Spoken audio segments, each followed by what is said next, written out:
Hello guys, চলে এলাম একটা নতুন ভিডিও তোমাদের সাথে শেয়ার করার জন্য।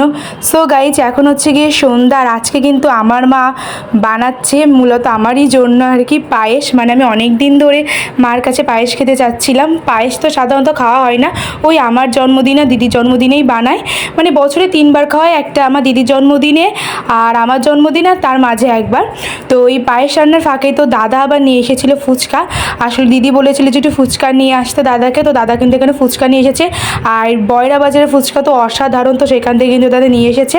তো এখন টক, তারপরে দিদি এখানে কিন্তু ডালটাও মেখে নিচ্ছে। আর এখানে আমি ক্যামেরা ধরেছি বলে কিন্তু ওরকম করছিল। আর তারপর কিন্তু আমি একটা কিন্তু ফুচকা মুখে পুরে দিয়েছি। আর এই ফুচকা তো কোনো কথা হবে না, দারুণ। তো তোমরা কারা কারা ফুচকা লাভার আছো অবশ্যই কিন্তু কমেন্ট বক্সে জানিও।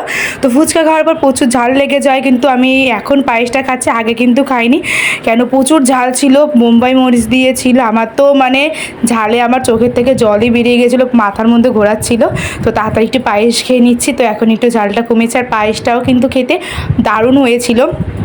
তো পায়েস, মার হাতের পায়েস কার না খেতে ভালো লাগে, অসাধারণ। তো বন্ধুরা চলো, দেখা হবে নতুন একটা ভিডিওতে।